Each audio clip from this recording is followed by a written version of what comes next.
+1 തുല്യത മലയാള പാഠപുസ്തകത്തിലെ പൊരിച്ച മീനിൻ്റെ മന്ത്രവാദിനി എന്നുള്ള പാഠഭാഗത്തിലെ പ്രവർത്തനങ്ങളാണ് ഇന്നത്തെ ക്ലാസ്സിൽ ചർച്ച ചെയ്യുന്നത്. അപ്പം അതിൽ ആദ്യത്തെ പ്രവർത്തനം അവധാരണ ചോദ്യങ്ങൾ എന്നുള്ളതാണ്. അത് പാഠഭാഗവുമായി നേരിട്ട് ബന്ധപ്പെടുത്തിയിട്ടുള്ള ചോദ്യങ്ങളാണ്.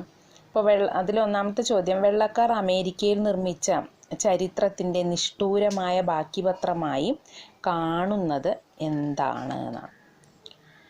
അപ്പം അതിൽ കറുത്ത വർഗ്ഗക്കാരെ ഭരണത്തിൽ ഉൾപ്പെടുത്താതെ വെള്ളക്കാർ പിന്നെ ആഫ്രിക്കയിലോട്ട് പോയപ്പോഴും കറുത്ത വർഗ്ഗക്കാരെ നേരിടേണ്ടി വന്നിട്ടുള്ള ബുദ്ധിമുട്ടുകളെക്കുറിച്ച് പാഠഭാഗത്തിൽ പറയുന്നുണ്ടല്ലോ.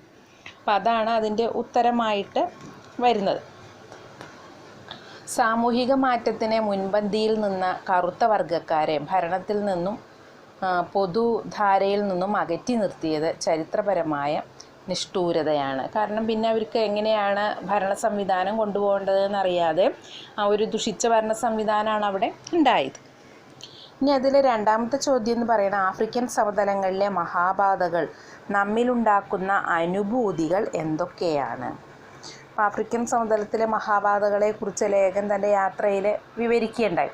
വിശാലമായ പാതയിലൂടെ യാത്ര ചെയ്യുമ്പോൾ പാതയുടെ ഇരുവശവും അലങ്കാര ചെടികളും പൂക്കളും കാണുന്നു.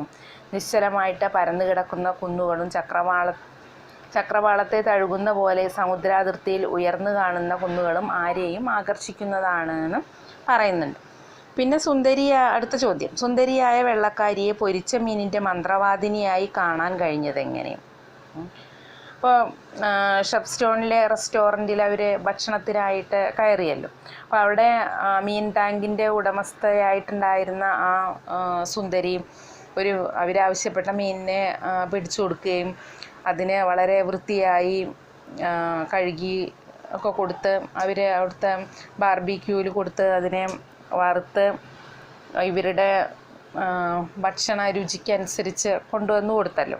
അപ്പോൾ ആ കാര്യമാണ് ചോദിക്കുന്നത്. ആ മന്ത്രവാദിനിയെ പോലെ പാചകപ്പുരയിലെത്തുന്ന സുന്ദരി, അവൾ തിളങ്ങുന്ന ഒരു വലിയ കത്തി കയ്യിലെടുത്ത് മത്സ്യത്തിനെ വളരെ ഭംഗിയും വൃത്തിയും ഒക്കെ ആക്കിയിട്ട് കൊടുക്കുകയാണ് ഇവർക്ക്. വൃത്തിയുമാക്കി നന്നാക്കി കഴിക്കാൻ പാകത്തിലാക്കി കൊടുക്കുകയാണ്.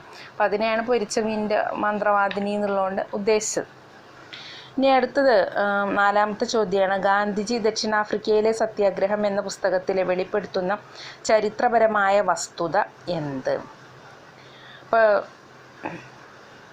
കരിമ്പിൻ തോട്ടങ്ങളിൽ പണിയെടുക്കാനായിട്ട് 1860കളിൽ ഇന്ത്യയിൽ നിന്ന് ദക്ഷിണാഫ്രിക്കയിലെത്തിച്ച തൊഴിലാളികളെക്കുറിച്ചും അവരുടെ ജീവിതത്തെക്കുറിച്ചുമൊക്കെയാണ് ഗാന്ധിജിയും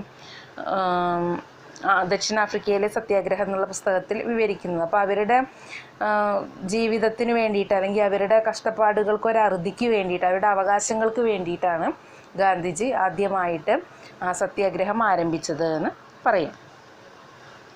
ഇനി അടുത്തത്, ക്രിസ്തു മതത്തിൻ്റെയും മനുഷ്യചരിത്രത്തിൻ്റെയും ഏറ്റവും ലജ്ജാകരവും നിഷ്ഠൂരവുമായിട്ടുള്ള സംഭവം എന്താണ്? അത് സുളു വർഗ്ഗക്കാരിൽ നിന്ന് വെള്ളക്കാർക്ക് സഹായം കിട്ടിയതുകൊണ്ടാണല്ലോ വെള്ളക്കാർക്ക് ആഫ്രിക്കയിൽ പിടിച്ചു നിൽക്കാനായിട്ട് പറ്റിയത്.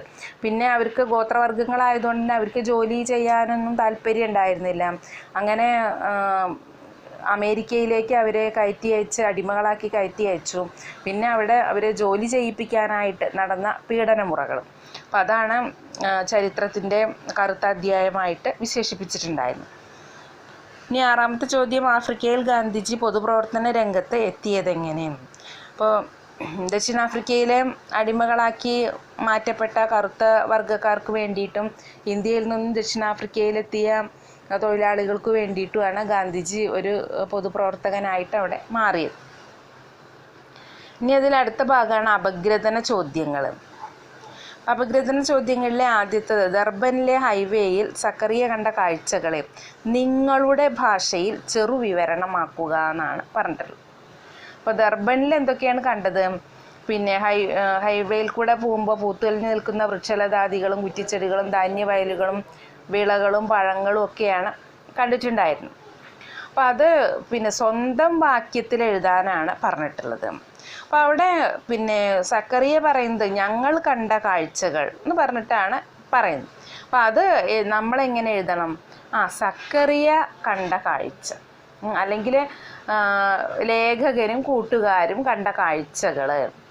എന്നിട്ട് അവർ പിന്നെ പൂത്തുലഞ്ഞ ചെടികളെ കണ്ടു, പഴങ്ങൾ കണ്ടു, പിന്നെ ഹൈവേയുടെ 2 ഭാഗത്തും വയലുകൾ കണ്ടു എന്ന് പറഞ്ഞിട്ടാണ് എഴുതേണ്ടത്. അപ്പോൾ പിന്നെ ഞങ്ങൾ എന്ന് പറഞ്ഞിട്ടാണ് സക്കറിയ പറഞ്ഞിട്ടുള്ളത്. നമ്മളതിനെ എന്താക്കി മാറ്റണം? ലേഖകനും കൂട്ടുകാരും എന്നോ അല്ലെങ്കിൽ സക്കറിയ കണ്ട കാഴ്ചകൾ എന്നോ പറഞ്ഞിട്ട് എഴുതണം. അപ്പോൾ അതാണ് അവിടുത്തെ ഒരു പ്രത്യേകത. പിന്നെ രണ്ടാമത്തെ ചോദ്യം, അതിൽ പ്രധാന ഹൈവേയുടെ മനോഹാരിത ഒട്ടും നഷ്ടമാകാതെ വെള്ളക്കാർ ചെയ്തു വെച്ചിട്ടുള്ള ശില്പഭംഗിയെ പറ്റി വിശദമായി കുറിപ്പെഴുതുക. അതൊക്കെ അതിൽ പറഞ്ഞിട്ടുള്ള കാര്യങ്ങൾ. ഇപ്പോൾ തിരക്കേറിയ പ്രധാന റോഡുകളിലെല്ലാം മേൽപ്പാലങ്ങളുണ്ട്. മേൽപ്പാലങ്ങളിലെ വ്യത്യസ്തമായ രൂപകൽപ്പന ഉണ്ട്. അവിടെ പിന്നെ വളരെ ഭംഗിയാക്കാനായിട്ട് മേൽപ്പാലങ്ങൾ പിന്നെ ഭംഗിയാക്കാനായിട്ട് വെള്ളക്കാർക്ക് കഴിഞ്ഞിട്ടുണ്ട് എന്നൊക്കെ സക്കറിയ ആ യാത്രാ വിവരണത്തിൽ ഇരിക്കുന്നിടത്തെ പ്രകൃതിയുമായിട്ട് ഇണങ്ങിച്ചേരുന്ന രീതിയിലാണ് ഓരോന്നും ഡിസൈൻ ചെയ്തിട്ടുള്ളത്. പിന്നെ നേർവരയിട്ടതുപോലെയുള്ള പാതകളാണ് ഉള്ളത്. അപ്പോൾ അതുകൊണ്ട് തന്നെ വളരെ ദൂരത്ത് നിന്ന് തന്നെ പാലങ്ങളുടെ സൗന്ദര്യം ആസ്വദിക്കാനായിട്ട് കഴിയുന്നൊക്കെയാണ് അതിനെക്കുറിച്ച് പറഞ്ഞത്.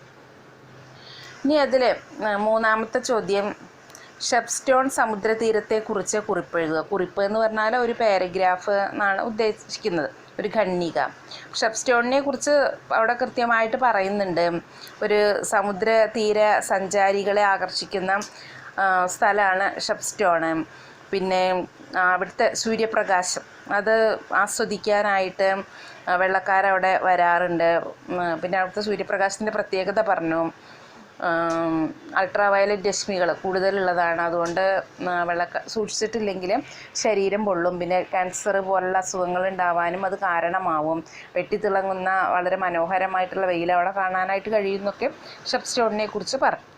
ഇനി അതിലെ നാലാമത്തെ ചോദ്യം, ദർബനിൽ എത്തിച്ചേർന്നപ്പോൾ കേരളത്തെ അനുസ്മരിപ്പിച്ച കാഴ്ച എന്താണ്? കേരളത്തിലെ കാഴ്ചകളുമായി താരതമ്യം ചെയ്ത് കുറിപ്പെഴുതുക എന്നാണ് പറഞ്ഞിട്ടുള്ളത്. അപ്പോൾ അവിടെ കരിമ്പിൻ കൃഷി, കരാർ തൊഴിലാളികൾ, പഞ്ചസാര ഫാക്ടറികൾ, കൃഷിത്തോട്ടങ്ങൾ, ഇതൊക്കെ ദർബനിലെത്തിയപ്പോൾ അവർ കണ്ടു. ഇതാണ് കേരളത്തെ അനുസ്മരിപ്പിച്ചത്.